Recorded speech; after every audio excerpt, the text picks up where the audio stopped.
TV ನೈನ್ನಲ್ಲಿ ಇನ್ನೊಂದು exclusive ಸುದ್ದಿಯನ್ನ ನಿಮ್ಮ ಮುಂದೆ ಇಡ್ತಾ ಇದೀವಿ. ಅದೇನಂತ ಹೇಳಿದ್ರೆ, ಈ ಬುರುಡೆ ಚಿನ್ನಯ್ಯ ಏನಿದಾನೆ ಆತ ತನ್ನ ಅಣ್ಣನ ಜೊತೆ ಕೆಲವೊಂದಷ್ಟು ವಿಚಾರಗಳನ್ನ ಮಾತಾಡಿದಾನೆ. ಏನ್ ಮಾತಾಡ್ದ ಹಾಗಾದ್ರೆ ಅದರ ಎಕ್ಸ್ಕ್ಲೂಸಿವ್ ಡೀಟೇಲ್ಸ್ ನಿಮ್ಮ ಮುಂದೆ ಇಡ್ತಾ ಇದೀವಿ. ನೋಡಿ, ಆತ ಕಣ್ಣೀರಿಟ್ಟಿದ್ದಾನೆ ಸಹೋದರನ ಮುಂದೆ. ಸಹೋದರ ತಾನಾಸಿ ಮುಂದೆ ಗೋಳಾಡಿದ್ದಾನೆ ಚಿನ್ನಯ್ಯ. ಚಿನ್ನಯ್ಯನ ಅಣ್ಣ ತಾನಾಸಿ ಟಿವಿ ನೈನ್ ಜೊತೆಗೆ ಎಕ್ಸ್ಕ್ಲೂಸಿವ್ ಆಗಿ ಮಾತಾಡಿದ್ದಾರೆ. ಮೊನ್ನೆ ವಿಚಾರಣೆಗೆ ಕರೆದಂತ ಸಂದರ್ಭದಲ್ಲಿ ಇಬ್ಬರನ್ನು ಮುಖಾಮುಖಿ ಭೇಟಿಯಾಗೋದಕ್ಕೆ ಬಿಟ್ಟಿದ್ರಂತೆ ಕೆಲವು ಹೊತ್ತುಗಳ ಕಾಲ. ಆ ಟೈಮಲ್ಲಿ ಸಹೋದರ ತಾನಾಸಿ ಮುಂದೆ ಗೊಳೋ ಅಂತ ಹತ್ತಿದ್ದಾನೆ ಚಿನ್ನಯ್ಯ. ನಾನು ತಪ್ಪು ಮಾಡ್ಬಿಟ್ಟೆ, ಯಾರ್ದೋ ಮಾತು ಕೇಳ್ಕೊಂಡು ಹಿಂಗೆಲ್ಲ ಮಾಡ್ಬಿಟ್ಟೆ, ನನಗೀಗ ಪಶ್ಚಾತ್ತಾಪ ಆಗ್ತಾ ಇದೆ ಅಂತ ಹೇಳಿ ಚಿನ್ನಯ್ಯ ಮಾತಾಡಿದ್ದಾನೆ ಅನ್ನುವಂಥದ್ರ ಬಗ್ಗೆ ಕೆಲವೊಂದಷ್ಟು ಎಕ್ಸ್ಕ್ಲೂಸಿವ್ ಮಾಹಿತಿ ಟಿವಿ ನೈನ್ಗೆ ಲಭ್ಯವಾಗಿದೆ. ಅಂದ್ರೆ ಇದು ಮೂಲಗಳಿಂದ ಸಿಕ್ಕಿರುವಂಥ ಮಾಹಿತಿ ಅಲ್ಲ, ಇದು ಸ್ವತಃ ತಾನಾಸಿ ಹೇಳಿರೋದು. ನಮ್ಮ ಪ್ರತಿನಿಧಿ ಜೊತೆಗೆ ತಾನಾಸಿ ಮಾತಾಡಿದ್ದಾರೆ.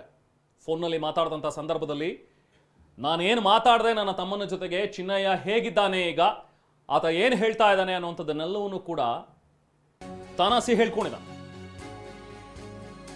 ಸೊ ಚಿನ್ನಯ್ಯನ ಬಂಧಿಸಿದ್ದಂತಹ ದಿನ ತಾನಾಸಿಯನ್ನ ಕೂಡ ಕರೆದಿದ್ರು. ಮೊನ್ನೆ ಚಿನ್ನಯ್ಯನ ಜೊತೆ ಮಾತನಾಡೋದಕ್ಕೆ ಅಂತ ಹೇಳಿ ಅಣ್ಣ ತಾನಾಸಿಗೂ ಕೂಡ ಅವಕಾಶ ಕೊಟ್ಟಿದ್ದು. ಆ ಟೈಮಲ್ಲಿ ನನ್ನ ಮುಂದೆ ಕಣ್ಣೀರು ಹಾಕಿದಾನೆ. ಎಲ್ಲಾ ಸತ್ಯವನ್ನು ನಾನು SITಗೆ ಹೇಳಿದ್ದೀನಿ, ತಪ್ಪು ಮಾಡ್ಬಿಟ್ಟೆ, ನಾನು ಬಣತಿನೋ ಕೆಲಸ ಮಾಡಿದೆ ಅಂತ ಚಿನ್ನಯ್ಯಗೆ ಬೈದ್ರಂತೆ ತಾನಾಸಿ. ಇದನ್ನ ತಾನಾಸಿ ಹೇಳ್ಕೊಂಡಿದ್ದಾರೆ. ಈಗ ನಮ್ಮ ಪ್ರತಿನಿಧಿ ಜೊತೆಗೆ ಮಾತಾಡಿದಂತಹ ತಾನಾಸಿ ಆವತ್ತು ಇನ್ಫ್ಯಾಕ್ಟ್ ಯಾವಾಗ 10 ದಿನಗಳ ಕಾಲ SIT ಕಸ್ಟಡಿಗೆ ನೀಡ್ತೋ, ಅದಾದ ನಂತರ SIT ಕಚೇರಿಗೆ ಕರ್ಕೊಂಡು ಬಂದಂತಹ ಅಧಿಕಾರಿಗಳು ಚಿನ್ನಯ್ಯನ ವಿಚಾರಣೆಗೆ ಒಳಪಡಿಸಿದ್ರು. ಅವತ್ತೇ ತಾನಾಸಿಯನ್ನ ಕೂಡ ಕರೆದಿದ್ರು, ಯಾಕಂದ್ರೆ ತಾನಾಸಿ ಚಿನ್ನಯ್ಯನ ಅಣ್ಣ. ನಾವು ಪ್ರತಿನಿಧಿ ಪೃಥ್ವಿರಾಜ್ ಮಾತಾಡಿದ್ದಾರೆ ತಾನಾಸಿ ಜೊತೆಗೆ. ಏನ್ ಹೇಳ್ತಾರೆ ತಾನಾಸಿ ಹಾಗಾದ್ರೆ, ಅವತ್ತು ಚಿನ್ನಯ್ಯನ ಜೊತೆಗೆ ಏನೇನು ಮಾತಾಡಿದ್ರು ನೋಡೋಣ. ಅಲ್ಲಿ ಏನಾಯ್ತು ಮೊನ್ನೆ ಇವ್ರು ಕರೆದಿದ್ರ ವಿಚಾರಣೆಗೆ? ಅಲ್ಲಿ ಏನಾಯ್ತು ಅಲ್ಲಿ? ಸರ್, ಅವನನ್ನು ಅರೆಸ್ಟ್ ಮಾಡಿದಾಗ ನಾನು ನೈಟ್ ಏನೋ ಅರೆಸ್ಟ್ ಮಾಡಿದ್ದಾರೆ. ನಾನು ಕೆಲಸಕ್ಕೆ ಹೋಗಿದ್ದೆ. ಕೆಲಸದಿಂದ ಬಂದು ಪೊಲೀಸರು ಇಬ್ರು ಬಂದು ಕರ್ಕೊಂಡು ಹೋದ್ರು. ಏನಕ್ಕಪ್ಪ ಅಂತ ಕೇಳಿದಾಗ, ಇಲ್ಲ ಇಲ್ಲಿ ಸ್ವಲ್ಪ ಏನೊಂದು ಎರಡು ಮಾತಿದೆ, ಮಾತಾಡ್ ಬರ್ಬೇಕು, ನಮ್ಮ ಸಾಹೇಬ್ರೆಲ್ಲ ಹೊರಗಡೆ ಹೋಗ್ತಾರೆ, ಬೇಗ ಬರ್ಬೇಕು ಅಂತ ಕರ್ಕೊಂಡು ಹೋದ್ರು. ಅಲ್ಲಿ ಹೋದಾಗ ಮುಸುದಾರಿ ಇದ್ದ. ಮತ್ತೆ ನಮ್ಮನ್ನ ಮಾತಾಡೋಕೆ ಅವಕಾಶ ಕೊಡಲಿಲ್ಲ. ಮತ್ತೆ ಸೈನ್ ಮಾಡಿಸ್ಲಿಕ್ಕೆ ಒಂದೆರಡು ಪೇಪರ್ಲಿ ಸೈನ್ ಹಾಕ್ಸ್ಕೊದ್ರು. ನಾನು ಮುಸುಲ್ದಾರಿ ಹತ್ರ ಹೋಗುವಂತ ಹೋದ, ಕಳ್ಸಿಕೊಟ್ರು. ನಾನು ಮಾತಾಡಿದೆ. ಏನಪ್ಪಾ ಅನ್ನಕ್ಕೆ, ನಾನೆಲ್ಲ ಸತ್ಯ ಮಾತಾಡಿದ್ದೀನಿ. ಸತ್ಯ ಮಾತಾಡಿದ್ಯಾ? ಏನ್ ನಿನ್ನ ಶರೀರಕ್ಕೆ ಎಲ್ಲಾರು ಜೈಕ ತಿನ್ಬೋದಲ್ಲ, ಯಾಕಿಂತ ಕೆಲಸ ಮಾಡಿದ್ರೆ ಹೋಗಿದೆ? ಇಲ್ಲ ನಾನು ಸತ್ಯ ಮಾತಾಡಿದೀನಿ ಅಂತ ಕಣ್ಣೀರ್ ಹಾಕ್ದ. ಕಣ್ಣೀರ್ ಹಾಕಕ್ ಮುಂಚೆ ನೀನ್ ಮುಂದ್ ತಿನ್ಬೇಕಾಯ್ತು, ಯಾಕೆ ಈ ತರ ಮಾಡ್ಕೊಳ್ತೇನೆ, ನೀನ್ ಅನ್ನ ತಿನ್ನೋ ಬಾಯಿಲಿ ಅಂತ ನಾನು ಹೇಳ್ದೆ. ಇಲ್ಲ, ನಾನು ಎಲ್ಲ ಸತ್ಯ ಒಪ್ಪಿದ್ರೆ ಸತ್ಯ ಹೇಳಿದೀನಿ ಬಿಡು ಅಂತ. ಮತ್ತೆ ಅಷ್ಟರೊಳಗೆ ಅವನಿಗೆ ಟೆಸ್ಟ್ಗೆ ಹಾಸ್ಪಿಟ್ಲ್ ಕರ್ಕೋದ್ರು. ನಿಮ್ಮ ತಮ್ಮನ ಇದು ಚಿನ್ನಯ್ಯ? ಹೌದೌದು, ತಮ್ಮ. ಎಷ್ಟು ಜನ ಮಕ್ಕಳು ನೀವು? ನಾವು ಎಲ್ಲ ಇರೋರು ಸತ್ತೋರೆಲ್ಲ ಸೇರಿಸ್ಬೇಕಾ? ಎಲ್ಲ ಎಲ್ಲ ಟೋಟಲ್ ಸತ್ತೋರೆಲ್ಲ ಸೇರಿದ್ರೆ 12 ಜನ. 12 ಜನ ಮಕ್ಕಳು ನೀವು? ಎಷ್ಟು ಚಿನ್ನಯ್ಯ ಎಷ್ಟನೇ ಅವ್ರು ಇವರು? ಲಾಸ್ಟ್ನೇ ಚಿನ್ನಯ್ಯ. ಅವ್ನು ಡ್ರಿಂಕ್ಸ್ ಮಾಡ್ತಾ ಇದ್ನಾ? ಇಲ್ಲ, ಡ್ರಿಂಕ್ಸ್ ಇಲ್ಲ, ಕಾಫಿ ಟೀ ಏನಿಲ್ಲ, ಅವೆಲ್ಲ ಸುಳ್ಳು, ಅವೆಲ್ಲ ಯಾವುದು ಕೆಟ್ಟ ಚಟ ಇಲ್ಲ. ಅದು ನಮ್ಮಳಿತ್ತು, ಕುಡಿಯೋದು ಮಾಡೋದಲ್ಲ ನಮ್ಮಳಿ ತುಂಬಾ ಇತ್ತು. ಬೆಳಿಗ್ಗೆನೂ ಬೇಕು, ಮಧ್ಯಾಹ್ನನೂ ಬೇಕು, ಸಂಜೆನೂ ಬೇಕು ನಮ್ಗೆ. ಬಟ್ ಯಾಕೆ ಹಿಂಗ್ ಮಾಡ್ಬಿಟ್ಟ ಅಂತಂದ್ರೆ, ಈ ತರದ್ದೆಲ್ಲ ಆರೋಪಗಳೇ ಸುಳ್ಳು ಹೇಳಿದ್ನೋ ಏನು ಅಂದ್ರೆ, ಬೀಗ ಏನೋ ಕುಡ್ದು ಹೇಳ್ದ ಇಲ್ಲ ಇನ್ನೊಂದ್ ಮಾಡ್ದ ಅನ್ನೋದಕ್ಕೆ ಕುಡಿಯೋದು ಇಲ್ಲ. ಅವ್ರನ್ನ ಯಾರ ಹಿಡ್ಕೊಂಡು ಆಡ್ತಿರೋದು ಸರ್ ಅಲ್ವಾ? ಅವ್ನು ಹಿಡ್ಕೊಂಡು ಯಾರ ಸ್ವರೂಪದಲ್ಲಿ ಏನ್ ಸರ್ ನಮ್ಗೆ ಹೇಳ್ತಿರೋದು ಸಮುದ್ರ ಸರ್. ಅವ್ ಯಾರು ಹಿಡ್ಕೊಂಡು ಆಡಿಸ್ತಾರೋ ಏನೋ, ಯಾರಿಗೆ ಮೊದ್ಲಾದ್ನೋ ಅದು ಗೊತ್ತಿಲ್ಲ.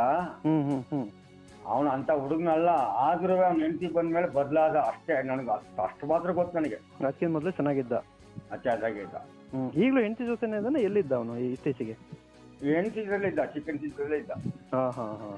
ಈಗ ಹಂಗಾರೆ ನಿಮ್ಮನ್ನ ನೋಡಿ ಕಣ್ಣೀರ್ ಹಾಕ್ಬಿಟ್ಟ ಮೊನ್ನೆ? ಹಂಗಾದ್ರೆ ಕಣ್ಣಲ್ಲಿ ನೀರ್ ಹಾಕ್ಬಿಟ್ಟ, ಮಣ್ಣಿಗೆ ಬಾಯಿಗೂ ಮಣ್ಣು ಹಾಕ್ಬಿಟ್ಟ. ನಮ್ಗೂ ದೇವಸ್ಥಾನದಲ್ಲಿ ನಮ್ಗೆ ಒಳ್ಳೆ ಗೌರವ ಇದೆ. ನನ್ನ ಮಗಳು ಅಲ್ಲೇ ಮದುವಾದದ್ದು, ಧರ್ಮಸ್ಥಳದಲ್ಲೇ. ನಮ್ಗಳ ಒಳ್ಳೆ ಅಲ್ಲೇ ಹೆಲ್ಪ್ ಮಾಡಿದ್ದಾರೆ ದನಿಗಳು ನಮ್ಗೆ. ದನಿಗಳು ನಮ್ಗೆ ಹೆಲ್ಪ್ ಮಾಡಿದ್ದಾರೆ, ಚಿಕ್ಕವರು ಹೆಲ್ಪ್ ಮಾಡಿದ್ದಾರೆ. ನಾವ್ ಅಲ್ಲಿ ಅನ್ನ ತಿಂದು ಬೆಳೆದಿದ್ದೀವಿ. ನಮ್ಮ ಮಕ್ಕಳು ಅಲ್ಲೇ ಜೀವನ ಮಾಡಿದ್ರು, ನಮ್ಮ ಮಕ್ಕಳು ಚೆನ್ನಾಗಿ ಅಲ್ಲೇ ಓದಿದ್ರು. ನಮ್ಗೆ ಯಾವ ತರದಲ್ಲಿ ತೊಂದರೆ ಕೊಡ್ಲಿಲ್ಲ. ನಾವು ದುಡ್ದು ಅವ್ರು ಅನ್ನ ಕೊಟ್ಟು ನಾವು ತಿಂದು, ಅದು ನಾವ್ ಎಲ್ಲಿ ಹೋದ್ರು ನಮ್ ನೆನ್ಕತ್ತೀವಿ. ಅಷ್ಟು ಮಾತ್ರ ಗೊತ್ತು ನಮಗೆ. ನಾವು ಅವ್ರ ಮೇಲೆ ದೂರ ಹಾಕಾಗಲ್ಲ. ಇದ್ರದ್ದು ಎಲ್ಲಿವೆ ನನಗೆ 1-2 ಲಕ್ಷ ಕೊಟ್ಟಿದ್ರಿಂದ ನನ್ನ ಗಂಡ ಹೆಂಡತಿ. ಇವನ್ ಯಾರು ಈಗ ಬೇರೆ ಯಾರು ಹೇಳಿದ್ನ, ಯಾರು ದುಡ್ಡು ಕೊಟ್ಟರು ಇಲ್ಲ ಯಾರು ಹೆದರಿಸಿದ್ರು ಬೆದರಿಸಿದ್ರು ಅಂತ ಮೊನ್ನೆ ನಿಮಗೇನಾದ್ರು? ಇಲ್ಲ ಸರ್, ಅದೆಲ್ಲ ನನಗೆ ಅವ್ನಿಗೆ ದೂರ ಆಯ್ತಲ್ಲ, ಹೆಂಗ್ ಮಾತಾಡ್ತಾನೆ. ಹತ್ರ ಇದ್ರೆ ಮಾತಾಡ್ತಿದ್ದ, ಅವನು ಬಿಟ್ಟ ಮೇಲೆ ನನಗೆ ಅವನಿಗೆ ಟಚ್ ಆಗ್ಲಿಲ್ವ. ಅದೇ ಅವ್ನು ಯಾವಾಗ ನಿಮ್ ಜೊತೆ ಲಾಸ್ಟ್ ಮಾತಾಡಿದ್ದು ಅಂದ್ರೆ ಮೊನ್ನೆ ಇದನ್ ಬಿಟ್ಟು ಸ್ಟೇಷನ್ ಅಲ್ಲಿ ಬಿಟ್ಟು? ಸ್ಟೇಷನ್ ಬಿಟ್ಟು ಫೋನಲ್ಲಿ ಒಂದ್ಸರಿ ಮಾತಾಡಿದ, ಅದು ಬಿಟ್ರೆ ಎಲ್ಲಿಲ್ಲ. ಮೊನ್ನೆ ಇವ್ರು ಕರೆದಿದ್ರ ವಿಚಾರಣೆಗೆ? ಅಲ್ಲಿ ಏನಾಯ್ತು ಅಲ್ಲಿ ಸರ್?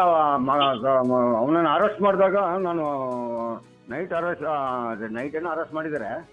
ನಾನು ಕೆಲಸಕ್ಕೆ ಹೋಗಿದ್ದೆ. ಕೆಲಸದಿಂದ ಬಂದು ಪೊಲೀಸರು ಇಬ್ರು ಬಂದು ಕರ್ಕೊಂಡು ಹೋದ್ರು. ಏನಕ್ಕಪ್ಪ ಅಂತ ಕೇಳಿದಾಗ, ಇಲ್ಲ ಇಲ್ಲಿ ಸ್ವಲ್ಪ ಏನೊಂದು ಎರಡು ಮಾತಿದೆ, ಮಾತಾಡ್ ಬರ್ಬೇಕು, ನಮ್ಮ ಸಾಹೇಬ್ರೆಲ್ಲ ಹೊರಗಡೆ ಹೋಗ್ತಾರೆ, ಬೇಗ ಬರ್ಬೇಕು ಅಂತ ಕರ್ಕೊಂಡು ಹೋದ್ರು. ಅಲ್ಲಿ ಹೋದಾಗ ಮುಸುದಾರಿ ಇದ್ದ. ಮತ್ತೆ ನಮ್ಮನ್ನ ಮಾತಾಡೋಕೆ ಅವಕಾಶ ಕೊಡಲಿಲ್ಲ. ಮತ್ತೆ ಸೈನ್ ಮಾಡಿಸ್ಲಿಕ್ಕೆ ಒಂದ್ 2 ಪೇಪರ್ ಸೈನ್ ಹಾಕ್ಸ್ಕೊದ್ರು. ನಾನು ಮುಸುದಾರಿ ಹತ್ರ ಹೋಗುವಂತ ಹೋದ, ಕಳ್ಸಿಕೊಟ್ರು. ನಾನು ಮಾತಾಡಿದೆ, ಏನಪ್ಪ ಅನ್ನೋದಕ್ಕೆ ನಾನೆಲ್ಲ ಸತ್ಯ ಮಾತಾಡಿದೀನಿ. ಸತ್ಯ ಮಾತಾಡಿದ್ಯಾ ಏನ್ ನಿನ್ ಶರೀರಕ್ಕೆ ಎಲ್ಲಾರು ಜೈಕ ತಿನ್ಬೋದಲ್ಲ, ಯಾಕಿಂತ ಕೆಲಸ ಮಾಡಿದ್ರೆ ಹೋಗಿದೆ. ಇಲ್ಲ ನಾನು ಸತ್ಯ ಮಾತಾಡಿದೀನಿ ಅಂತ ಕಣ್ಣೀರ್ ಹಾಕ್ದ. ಕಣ್ಣೀರ್ ಹಾಕಕ್ ಮುಂಚೆ ನೀನ್ ಮುಂದ್ ತಿನ್ಬೇಕಾಯ್ತು, ಯಾಕೆ ಈ ತರ ಮಾಡ್ಕೊಳ್ತೇನೆ, ನೀನ್ ಅನ್ನ ತಿನ್ನೋ ಬಾಯಿಲಿ ಅಂತ ನೀನ್ ಹೇಳ್ದೆ. ಇಲ್ಲ ನಾನು ಎಲ್ಲ ಸತ್ಯ ಒಪ್ಪಿದ್ರೆ ಸತ್ಯ ಹೇಳಿದೀನಿ ಬಿಡು ಅಂತ. ಮತ್ತೆ ಅಷ್ಟರೊಳಗೆ ಅವನಿಗೆ ಟೆಸ್ಟ್ಗೆ ಹಾಸ್ಪಿಟ್ಲ್ ಕರ್ಕೋದ್ರು. ಹಾಸ್ಪಿಟ್ಲಿಂದ ಬಂದು ಮತ್ತೆ ನಾಷ್ಟ ಗೀಟ ಮಾಡಿಸಿ ತಿರ್ಗಾ ಮತ್ತೆ ಕೋರ್ಟ್ ಕರ್ಕೋದ್ರು. ನಿಮ್ಮ ತಮ್ಮನ ಇದು ಚಿನ್ನಯ್ಯ? ಹೌದೌದು, ತಮ್ಮ. ಎಷ್ಟು ಜನ ಮಕ್ಕಳು ನೀವು?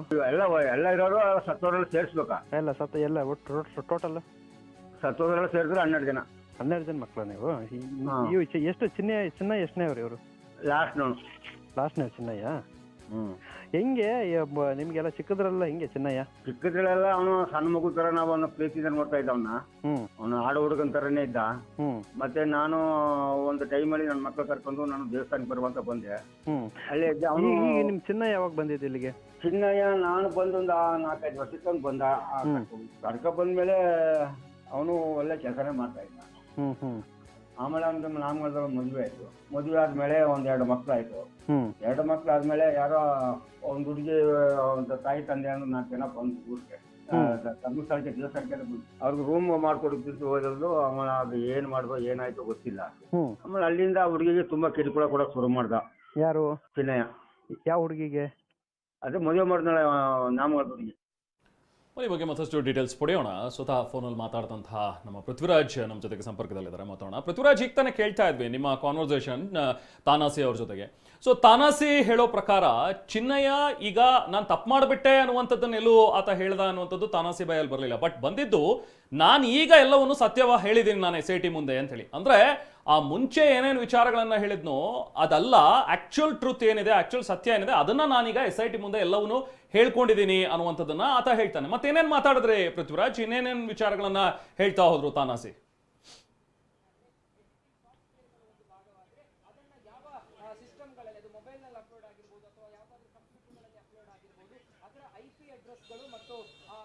ಎಸ್ ಪೃಥ್ವಿರಾಜ್, ನಿಮ್ಮ ಮತ್ತೆ ತಾನಾಸಿ ನಡುವೆ ನಡೆದಂತಹ ಕಾನ್ವರ್ಸೇಷನ್ ಅದ್ರ ಬಗ್ಗೆ ನಾನು ಕೇಳ್ತಾ ಇದ್ದೆ. ಸೊ ಏನೆಲ್ಲ ವಿಚಾರಗಳನ್ನ ಮಾತಾಡಿದ್ದಾರೆ ಆ ಟೈಮ್ನಲ್ಲಿ ನೀವು ಮಾತಾಡಿದಾಗ ತಾನಾಸಿ?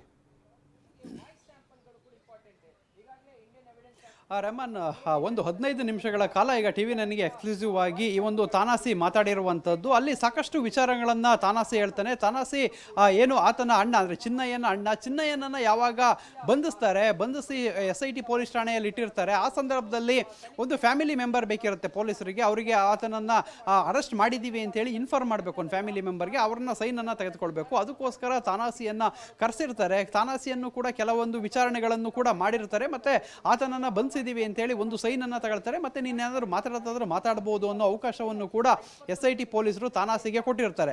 ಸೊ ತಾನಾಸಿ ಹೋಗಿ ಆ ಚಿನ್ನಯ್ಯನ ಜೊತೆ ಮಾತಾಡಿದಂಥ ಸಂದರ್ಭದಲ್ಲಿ ಆತ ಕಣ್ಣೀರಿಟ್ಟ ಅಂತ ಹೇಳಿ ಈಗ TV9 ಜೊತೆ ಈ ತಾನಾಸಿ ಹೇಳಿರುವಂಥದ್ದು.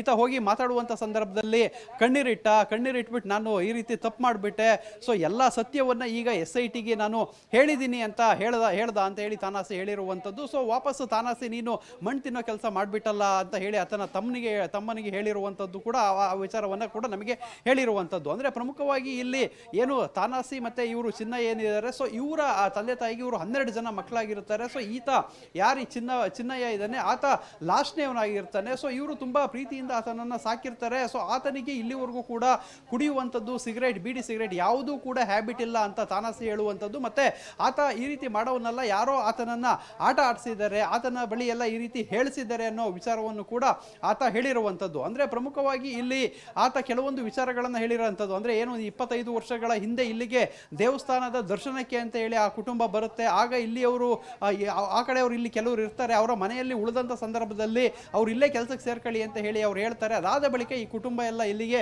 ಕೆಲಸಕ್ಕೆ ಬರುತ್ತೆ. ಆರಂಭಿಕ ಹಂತದಲ್ಲಿ ಸೊ ಅಲ್ಲಿ ಕೆಲಸ ಮಾಡುತ್ತೆ. ಆಮೇಲೆ ಇವನು ಬರ್ತಾನೆ, ಚಿನ್ನಯ್ಯನನ್ನು ಇವರು ಕರ್ಕೊಂಡು ಬರ್ತಾರೆ, ಕೆಲಸಕ್ಕೆ ಸೇರಿಸ್ತಾರೆ. ಕೆಲಸ ಮಾಡ್ತಾ ಇದ್ದಂಥ ಸಂದರ್ಭದಲ್ಲಿ ಆತನ ಮದುವೆ ಆಗುತ್ತೆ. ಮದುವೆಯಾಗಿ ಹೆಂಡತಿ ವಿಚಾರದಲ್ಲಿ ಕೆಲವೊಂದು ಮನಸ್ತಾಪಗಳು ಬಂದಂಥ ಸಂದರ್ಭದಲ್ಲಿ ಸ್ವತಃ ಈತನ ಅಣ್ಣನಾದ ತಾನಾಸಿ ಮತ್ತು ಆತನ ಪತ್ನಿಯ ವಿರುದ್ಧನೇ ಆಗ ಧರ್ಮಸ್ಥಳ ಔಟ್ ಪೋಸ್ಟ್ ಪೊಲೀಸ್ ಠಾಣೆಗೆ ಹೋಗಿ ಈತ ಒಂದು ವಾರತ ತೆಗೆದಿರ್ತಾನೆ, ದೂರನ್ನು ಕೊಟ್ಟಿರ್ತಾನೆ ಈ ಒಂದು ಚಿನ್ನಯ್ಯ.